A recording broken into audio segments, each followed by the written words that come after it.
Oh, hello there. This is Moundmaker. And this is the first of my series of Elden Ring Nightreign exploration guides. In this video, we're starting at the beginning. We're taking a deep dive into the first camp. So, you decided to hold hands with the Ghost Hawk on its way to Limveld. That's a weird choice. But I guess if you must grab a hold of a dead bird, a dead hawk is better than a dead cock. And your spirited friend doesn't take direction, and it's going to lay you down like an egg at any destination it pleases. Today's video will be covering each of these destinations. On your screen is a map showing the 9 zones you can be dropped into. These are all also locations where churches can spawn, and all locations with a nearby site of grace. The grace being nearby is by design. The game is telling you it's important to level up in that area. It's saying, you've been dropped right on top of a camp, right next to a grace, you might as well clear the camp and level up.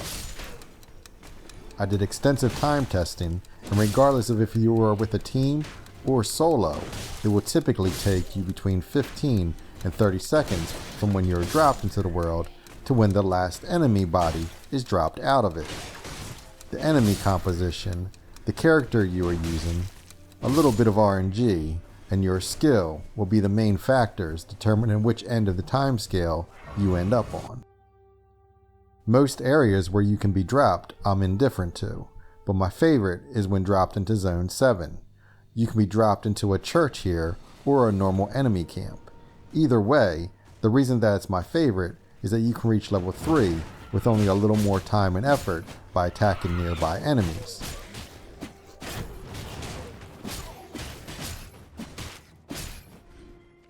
After clearing the camp or church, head to the right of the doorway and find these 4 wandering nobles. Dispose of them. If you got the church, you'll next have to kill this skeletal bandit. But since I rolled a camp, I'm going to pass on him. My next stop will be running towards the site of grace, then past him to find these 4 highwaymen who are a long way from the highway, but a short distance from death.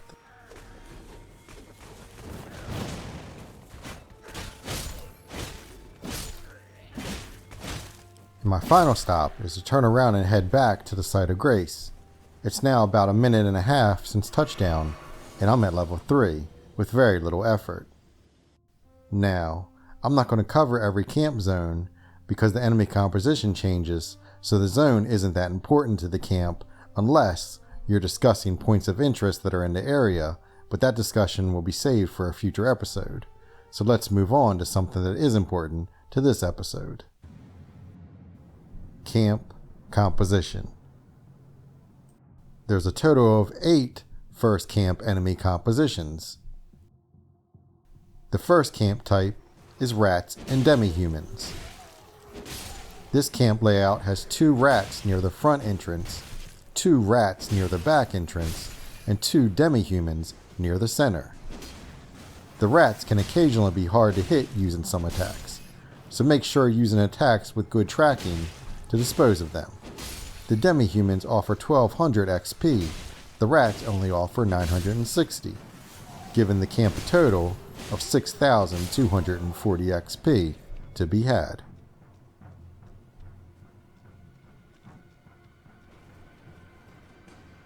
The second camp type is an all demi-human camp. This layout has 4 small demi-humans in the middle of the camp. If you have an AoE attack, you can easily dispose of all 4 by jumping in the middle of them and releasing that AoE. If you don't have an AoE attack, I would still dispose of these enemies first, as they can become a pain if left undealt with. The shield demi-humans aren't much. It almost seems like their main use is holding up their shield and being a distraction so the smaller ones can land their grab attack. The 4 demis offer 900 XP each, and the normal sized ones offer 1200. Clearing this camp will grant you a total of 6000 XP. The third camp type is the crossbow camp. This is probably Iron Eye's favorite camp, since you can often find up to 4 bows here. This camp has 6 foot soldiers, all armed with crossbows and spread out pretty evenly throughout the camp. They're relatively easy to dodge and pretty easy to kill. Just make sure you're keeping it moving and they'll have trouble hitting you. Each dead foot soldier will grant you 1200 XP, meaning you'll get an almost best 7200 XP for clearing this camp. The fourth camp type is a foot soldier and noble camp. This camp has some variety, featuring 2 horn-blowing nobles positioned near the back of the camp along with a torch pole foot soldier. 2 more foot soldiers are in the middle of the camp, one armed with a dagger and one armed with a straight sword. And 1 final foot soldier is in the front of the camp, also armed with a torch pole. No enemy is any harder than the other here. They mostly just stand there and let you kill them. The foot soldiers grant 1200 XP each. The nobles grant 960 each. Clearing this camp will grant you 6720 experience. The fifth camp type is an all-noble camp, featuring 6 wandering nobles who put up as much resistance as a cat fighting a tank. But with each noble granting 960 XP, you still manage to walk away with a very noble 5760 XP from clearing this camp.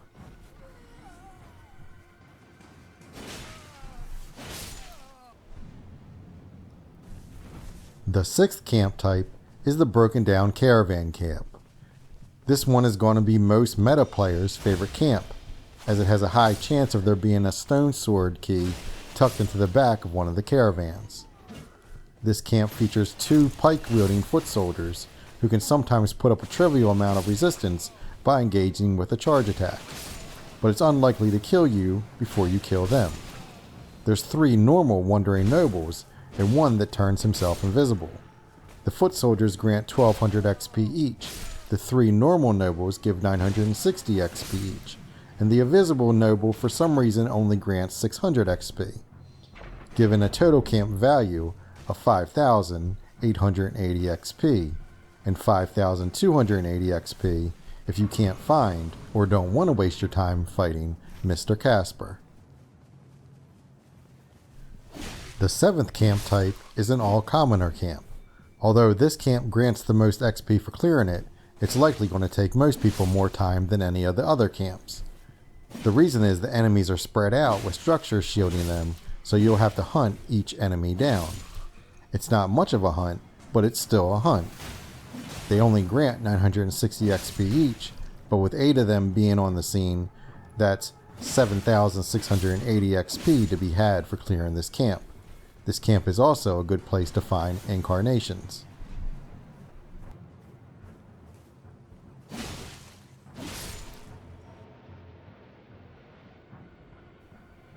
The final camp zone is the church camp. This camp is a church where you can add to your flask count. However, unlike other churches, there is no peace to be found here. 2 rats invade, and killing them grants 960 XP each, giving you a small total of 1920 XP for clearing this camp. Although the churches can likely spawn at most of the zones, they tend to spawn at 2 main locations, Zone 7 and Zone 4. My theory for why they spawn here so often is both of these areas have lots of other enemies close by. Now moving on to the final section. My recommended way to clear camps with each character. This list is going to be in alphabetic order, and I'm going to assume you're starting the game with the default skill on your starting weapon. If you're just looking to clear any camp in seconds, just throw a relic that gives your starting weapon Hoarfrost Stomp, and then spam Stomp all throughout the camp. Otherwise, here's my picks for the most efficient way to take down a camp. The attacks chosen were not just picked based on damage they do, but also on their tracking. I'm going to go ahead and start things off with Duchess.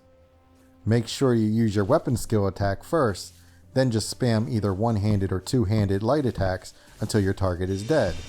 The weapon art grants your dagger plus 12 magic AP for 40 seconds, which might not seem like much, but it will shave 1 to 2 swings required off each dagger kill early on.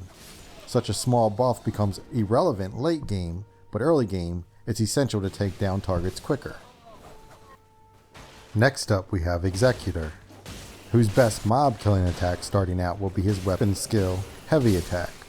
The problem is he only has enough starting FP to do this attack 4 times, so killing half or more of the enemies with his weapon skill than the rest with normal attacks is the way to go for an efficient clear. Then we have Guardian. Try to run up to a group of enemies and clear them out with Guardian's special attack. Low HP enemies will die instantly. Those that aren't low HP will typically die in one halberd poke. I do not recommend doing any blocking or guard counters here. It's not necessary if you're trying to clear the camp fast. So one hand or two hand the halberd and poke away. And now moving on to Iron Eye. If you have the +1 to character skill relic equipped, you can try your hardest to mark as many enemies as possible and take them out with normal attacks, then clear up the remaining with his weapon skill. Otherwise, I'd recommend just taking the enemies out one by one with his weapon skill. It saves a lot of arrow shooting time and takes out every enemy with one shot.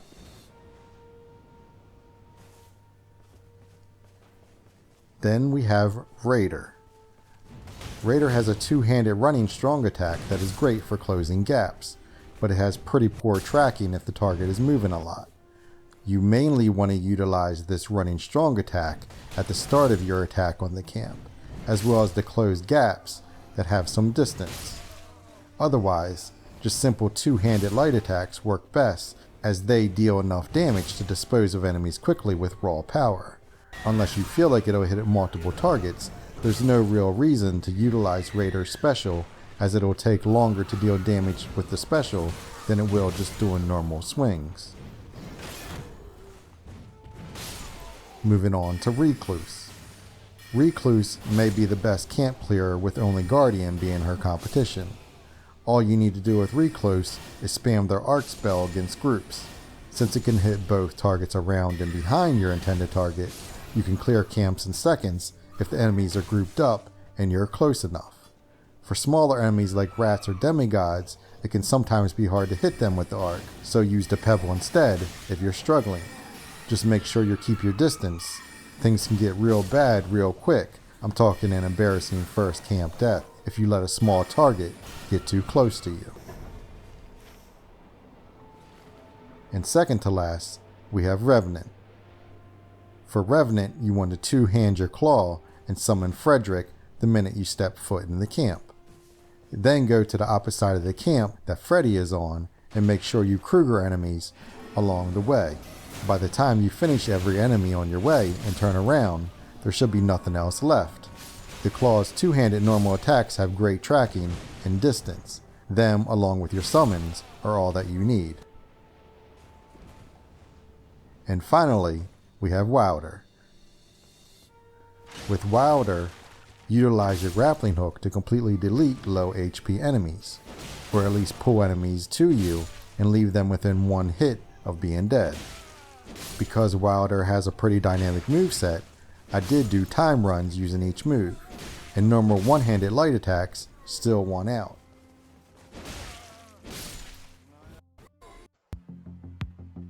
So there you have it, a deep dive into something that probably didn't need a deep dive. But I can't do a complete exploration series without starting here. Even though the title of this video clearly says what it is, I know at least one person is going to leave a comment saying they already know all this stuff. How do I know this? Well, this isn't my first rodeo, partner. But what this is the first camp. Now, do all those things that you do to videos you like. Well, maybe not what you do to those other kinds of videos.